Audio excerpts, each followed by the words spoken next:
ओंकार ज्येष्ठ नागरिक संघातर्फे आपल्या सर्वांचे हार्दिक स्वागत. मंडळी, हे आपल्या संघाचं तपपूर्ती वर्ष. बघता बघता 12 वर्ष झाली. चक्क एक तप लोटलं आणि कळलं नाही आपल्याला. कधीतरी मागच्या आठवणी काढण्यात खूप गंमत असते बरं.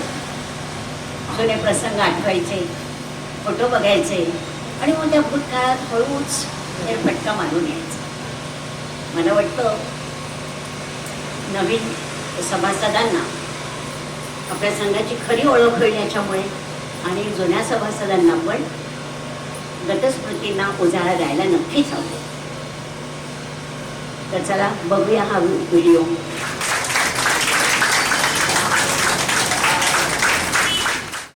मंडळी, ज्या सभामंडपात आज आपण बसलो ना, त्याचं उद्घाटन माननीय मुख्यमंत्री श्री एकनाथजी शिंदे साहेबांच्या हस्ते डिसेंबर 2016मध्ये झाले.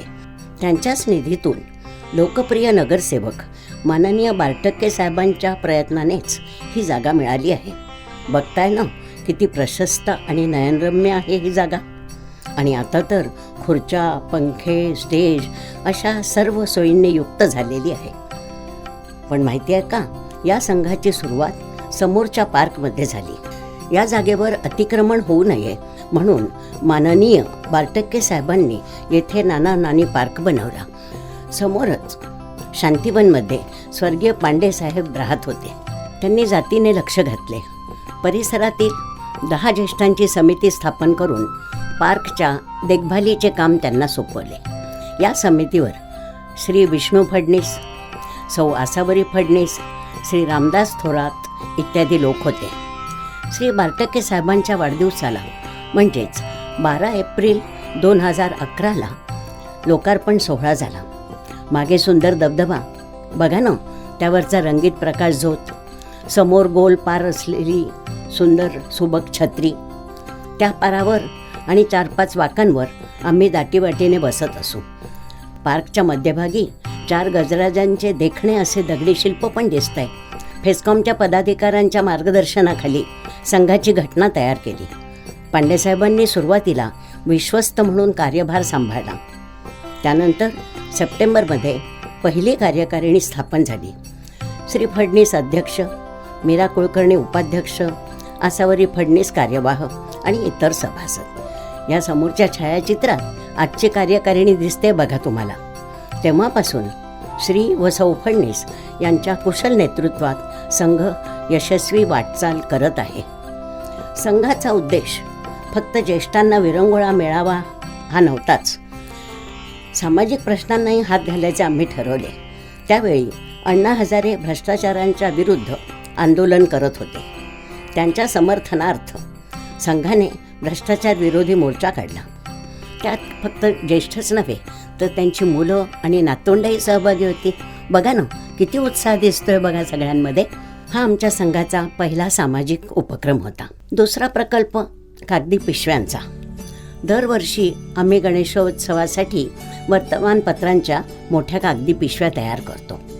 त्यावर संघाचे नाव असतं, संपर्क क्रमांक असतो आणि प्लॅस्टिक पिशव्यांच्या विरुद्ध जनजागरण करण्यासाठी घोषणाही लिहिलेली आहेत. अशा 250-300 पिशव्या प्रत्येक वर्षी गणेश मूर्तीबरोबर घरोघरी जातात आणि या पिशव्या निर्माल्यासाठी वापरल्यामुळे प्रदूषण कमी होते. इतकेच नव्हे तर एकदा ध्वनी प्रदूषणासाठी पण आम्ही अभियान हाती घेतले आणि त्यावेळचे कमिशनर लक्ष्मीनारायण साहेब यांच्या सहकार्यामुळे ते खूप यशस्वी झालं. गांधी जयंतीनिमित्त दरवर्षी आम्ही परिसर स्वच्छ करण्याचेही काम करत असतो. एका वर्षी मोठे बॅनर हातात घेऊन सावरकर नगरात आम्ही रॅली देखील काढली. यात श्री विजय चिंदरकर आणि नगरसेविका कांचन चिंदरकर यांचेही सहकार्य लाभले होते.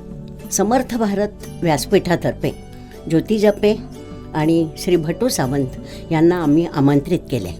भटू सावंतांनी पॉवर प्रेझेंटेशन करून शून्य कचरा प्रकल्पाची संकल्पना सर्वांसमोर मांडली. घरी ओल्या कचऱ्यापासून खत कसे तयार करायचे हे दाखवले आणि त्यासाठी बास्केट्स पण दिल्या. ज्येष्ठांचे शारीरिक स्वास्थ्य इतकेच मानसिक स्वास्थ्य हे महत्त्वाचे असते नाही का. म्हणूनच डॉक्टर आनंद नाडकर्णींच्या IPH या संस्थेतील समुपदेशकांना आम्ही आमंत्रित केले होते आणि त्यांनी आम्हाला खूप चांगले मार्गदर्शन केले. आम्ही बेटी बचाओ अभियान पण हाती घेतले होते. परिसरातील वस्ती लक्षात घेऊन मुलींच्या जन्माचे स्वागत व्हावे, त्यांना मुलांइतकाच मान मिळावा या हेतूने कॉलेजच्या विद्यार्थ्यांकडून एक पथनाट्य करवून घेतले आणि ते आमच्या परिसरातील 3-4 ठिकाणी केले आणि त्याला अतिशय उत्तम प्रतिसाद मिळाला. निरक्षर ज्येष्ठांसाठी आम्ही साक्षरता वर्ग पण घेतले. ज्ञानोदय विद्यालयातील इयत्ता 6वीच्या विद्यार्थ्यांसाठी रामायण कथा परीक्षेसाठी आम्ही 2 वर्ष सतत वर्ग घेतले.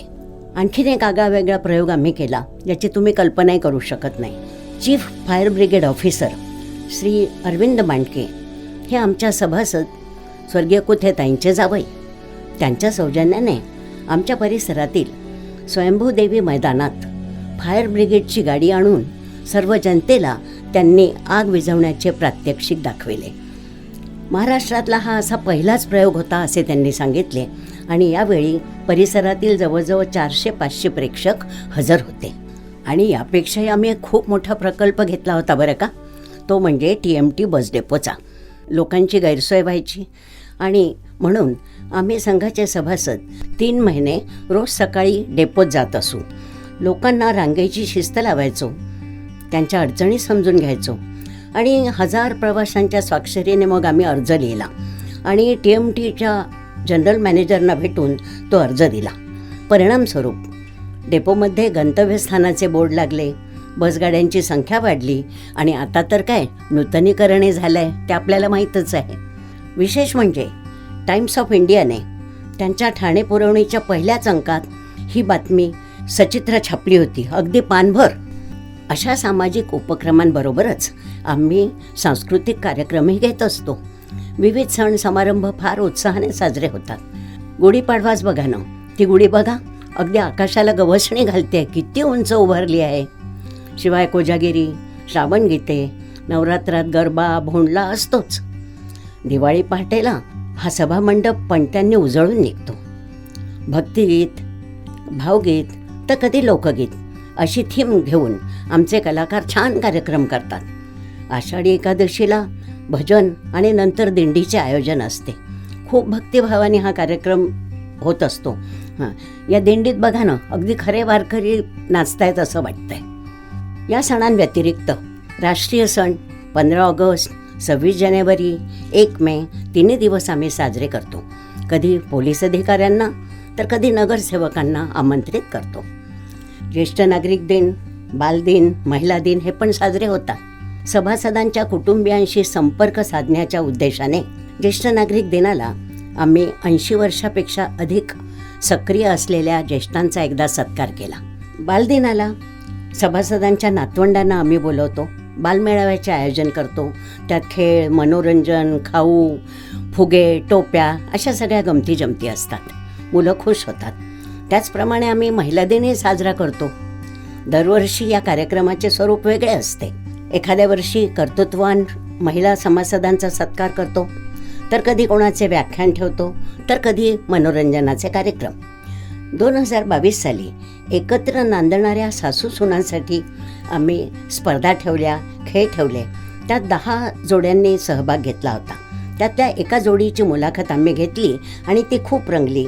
सासू सुनांनी या कार्यक्रमाचा खूप आनंद घेतला. या कार्यक्रमाला देखील वर्तमानपत्रांमध्ये खूप चांगली प्रसिद्धी मिळाली. शिवाय आम्ही मेडिकल कॅम्पचे पण नेहमी आयोजन करत असतो. कधी नेत्र तपासणी शिबिर, कधी ENT तर कधी जनरल चेकअपसाठी कॅम्प घेतलेले आहेत. एकदा फर्स्ट एडसाठी पण आम्ही प्रात्यक्षिकं दाखविली. याहीपेक्षा महत्त्वाचे म्हणजे आम्ही संघातर्फे रोज सकाळी 7 ते 8:30 या वेळात योग सराव वर्ग घेत असतो आणि याचा लाभ आमच्या सभासदांव्यतिरिक्त परिसरातील बऱ्याच महिलांनी आतापर्यंत घेतलेला आहे. महिना अखेर सभासदांचे वाढदिवस खूप उत्साहाने साजरे होतात.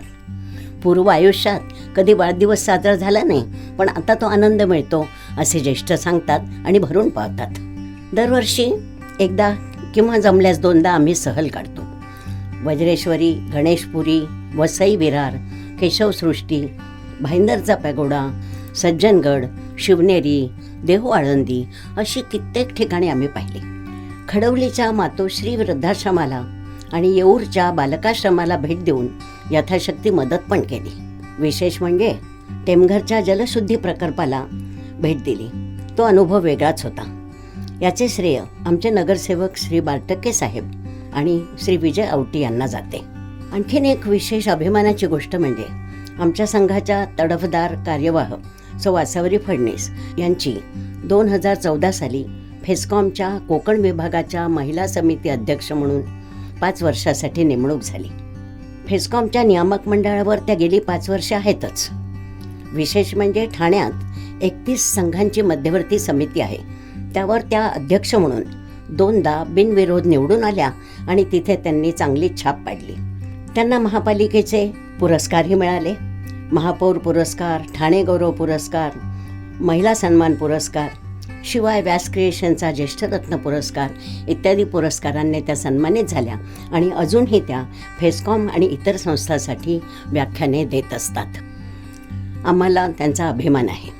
दरवर्षी वर्धापन दिनाच्या पूर्वी ज्येष्ठांसाठी विविध स्पर्धांचे आयोजन करण्यात येते. वर्धापन दिनाला प्रमुख पाहुणे म्हणून विविध मान्यवरांना आमंत्रित करत असतो. या समारंभात फेस्कॉम कोकण विभागाचे अध्यक्ष श्री रमेश पारखे, आयस्कॉनचे अध्यक्ष श्री दिगंबर चापके, महासचिव श्री अनिल कासखेडीकर, फेस्कॉमचे उपाध्यक्ष श्री अण्णासाहेब टेकाळे यांच्यासारख्या दिग्गजांनी आम्हाला मार्गदर्शन केले.